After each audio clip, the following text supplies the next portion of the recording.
Hello दोस्तों, welcome to my YouTube channel the Marvellous Red. इस video में मैं आपको बताने वाला हूँ एंगुलर जेएस के बारे में। तो आइए चलिए जानते हैं। Angular JS JavaScript based open source framework है और बेसिकली ये क्लाइंट साइड फ्रेमवर्क है जिससे कि हम सिंगल पेज एप्लीकेशंस बना सकते हैं। तो बेसिक डिटेल जानते हैं एंगुलर के बारे में। डेवलपर्स है, गूगल के डेवलपर्स ने एंगुलर को डेवलप किया है। इनिशियल रिलीज है अक्टूबर 20 2010। स्टेबल रिलीज है 1.8.2। पूरा एंगुलर जेएस जावास्क्रिप्ट में लिखा गया है और प्लेटफॉर्म है जावास्क्रिप्ट इंजन और ये वेब फ्रेमवर्क की कैटेगरी में आता है। लाइसेंस है एमआईटी लाइसेंस और ऑफिशियल वेबसाइट है angularjs.org। तो अभी एंगुलर जेएस के कुछ फीचर्स के बारे में हम जानते हैं। मॉडल व्यू कंट्रोलर यानी कि एमव्यूसी फ्रेमवर्क। एमव्यूसी ये क्या है? सॉफ्टवेयर डिज़ाइन पैटर्न है वेब एप्लीकेशन डेवलप करने के लिए। इसमें व्यू कंट्रोलर और मॉडल, इसमें क्या होता है कि व्यू मतलब यूआई से कोई एक्शन जाती है कंट्रोलर में और कंट्रोलर से वो मॉडल में जाती है और मॉडल से फिर एक नोटिफिकेशन जाता है कंट्रोलर को, कंट्रोलर से अपडेट आता है व्यू में। तो आइए चलिए जानते हैं कि मॉडल व्यू कंट्रोलर होता क्या है। मॉडल मीन्स क्या होता है कि मॉडल का काम होता है कि हमारे एप्लीकेशन का डेटा मैनेज करना। व्यू का काम होता है कि एप्लीकेशन का पूरा डेटा दिखाना और कंट्रोलर क्या होता है? ये मिडलवेयर का काम करता है मॉडल और व्यू के बीच में।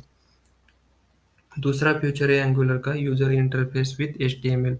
बहुत बार क्या होता है कि एप्लीकेशन को डेवलप करना, उसको मैनेज करना और ऑर्गेनाइज करना कॉम्प्लेक्स हो जाता है। तो एंगुलर क्या करता है? कुछ ऐसी डिपेंडेंसीज प्रोवाइड करता है जिनका फ्लो आपको अंडरस्टैंड करने की ज़रूरत नहीं है। आपको बस वो यूज़ करना है, उसका फ्लो और लोडिंग वो एंगुलर देख लेता है। आइए चलिए जानते हैं नेक्स्ट फ्यूचर पोजो मॉडल। अगर दूसरे फ्रेमवर्क में और एंगुलर में कंपेयर करें तो एंगुलर पोजो ऑब्जेक्ट्स यूज करता है। POJO means plain old JavaScript objects. POJO objects ये वेल प्लेन ऑब्जेक्ट्स होते हैं। तो डेवलपर क्या कर सकते हैं? ऑब्जेक्ट के ऊपर लूप्स लगा सकते हैं, ऑब्जेक्ट हो या एरे हो या फिर रिक्वायर्ड प्रॉपर्टीज का एडजस्ट करके उसको रिफ्रेम भी कर सकते हैं। तो आइए चलिए जानते हैं हमारा फोर्थ वाला फीचर राउटिंग। राउटिंग क्या होता है कि हम जब भी एक पेज से दूसरे पेज पे जाके जाते हैं, मतलब रिडायरेक्ट होते हैं, तो ये सिंगल पेज एप्लीकेशन बनाते हैं हम एंगुलर में। तो क्या होगा? हम अभी एक पेज से दूसरे पेज में नहीं जा रहे, हमारा पेज वही रहेगा, सिर्फ हमारा कंटेंट चेंज होने वाला है। तो ये क्रिटिकल होता है थोड़ा सिंगल पेज में। तो इसको एंगुलर बहुत आसानी से हमें ये करके देता है। तो वो आप अगर सिंटैक्स यूज़ करोगे तो राउटिंग का, तो वो हो जाता है ईज़िली। और ये मेन रीज़न है कि एंगुलर को डेवलपर ज़्यादा पसंद करते हैं इस फीचर की वजह से। तो आइए चलिए जानते हैं हमारा नेक्स्ट फीचर। तो नेक्स्ट फीचर है टू वे वेंडिंग। तो यहाँ पे एक उदाहरण देता हूँ मैं कि अगर आपके पास एक इनपुट बॉक्स है और इनपुट बॉक्स का जो भी डेटा आप टाइप करते हो वो एक वेरिएबल में स्टोर होता है और वेरिएबल से वो डेटा जाएगा सर्वर पे और रिवर्स में जाएंगे। तो अगर सर्वर से डेटा आया तो वेरिएबल में आएगा, वेरिएबल से आपके इनपुट बॉक्स जो कि आपके यूआई के ऊपर है वहां तक जाएगा। तो एंगुलर क्या करता है?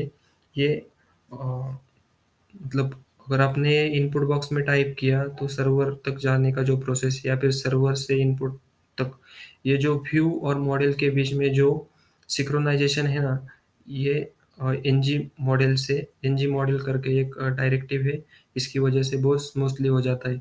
इसकी वजह से क्या होता है कि आपको अलग से कोई कॉलबैक फंक्शन लिखने की ज़रूरत नहीं है। वो कॉम्प्लेक्स होती है चीज़ें डेटा मैनिपुलेशन करने की, वो इजीली टू वे बाइंडिंग से हो जाती है। और सिक्स्थ वाला फ्यूचर है एक्टिव कम्युनिटी ऑन गूगल। दोस्तों, जब भी हम कोई फ्रेमवर्क सीखना चाहते हैं या फिर किसी फ्रेमवर्क पे हमें जब काम करना होता है या खुद के लिए कोई वेबसाइट बनानी है, आपको फ्रेमवर्क चूज़ करना है, तो आप उसकी कम्युनिटी ज़रूर देखते होंगे कि कम्युनिटी क्या होता है कि अगर फोरम रहते हैं और अगर आप कहीं पे स्टक हो गए या फिर आपको कोई क्यूरीज है, तो वो उस फोरम पे आप डाल के सर्च मतलब डाल भी सकते हो या फिर सर्च भी कर सकते हो। अगर ऑलरेडी रिजॉल्व है तो आपको सॉल्यूशन मिल जाएगा, और नहीं रिजॉल्व है तो आपको मतलब कुछ दिन के बाद सॉल्यूशन मिल जाता है। तो ये कम्युनिटी बहुत इम्पोर्टेंट होती है कोई भी फ्रेमवर्क चूज़ करते टाइम। तो एंगुलर की एक्टिव कम्युनिटी है। और जैसे कि हम स्टैक ओवरफ्लो का एग्जांपल देता हूँ मैं, उसमें क्या होता है कि जब भी कोई आप सर्च करते हो तो उसके मल्टीपल वे में आंसर्स वहाँ पे ऑलरेडी दिए हुए होते हैं। तो आपको वो ईज़ी पड़ता है, आपको जल्दी से सॉल्यूशन मिल जाता है, आपका काम जल्दी हो जाता है। तो इसका ये यूज़ है। तो आइए चलिए जानते हैं एंगुलर जेएस और एंगुलर के बीच में क्या डिफरेंस है। आर्किटेक्चर के बारे में जानेंगे।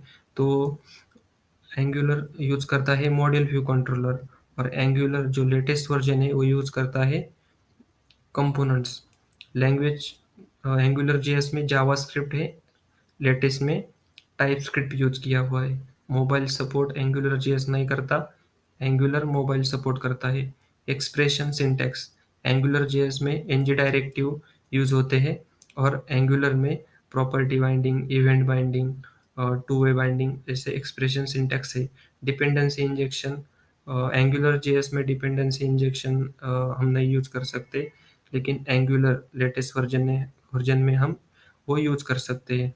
अगर स्पीड की बात करें तो एंगुलर जेएस में क्या होता है, क्लाइंट साइड पे प्रोसेसिंग ज़्यादा रहती है, इसलिए वो लोड लेता है और उसकी वजह से टाइम भी लगता है। लेकिन एंगुलर में क्या होता है, जैसे जैसे अपडेट होता गया एंगुलर, तो उसका स्ट्रक्चर अच्छा होता गया और उसका स्पीड भी इम्प्रूव होता गया।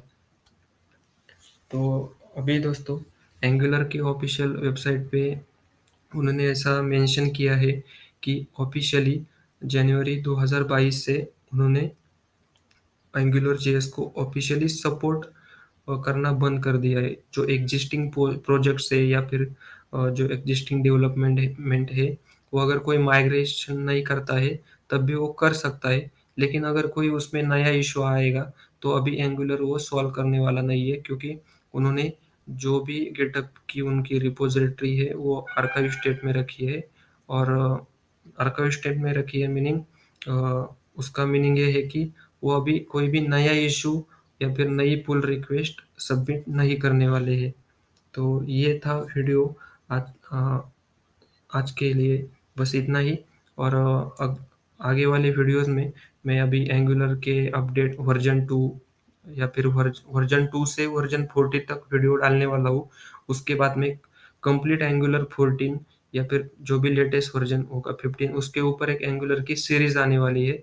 तो आप इस चैनल को सब्सक्राइब करके रखना, तो आपको अपडेट मिलते रहेंगे हर आने वाले नए वीडियो के। So thank you friends watching my video.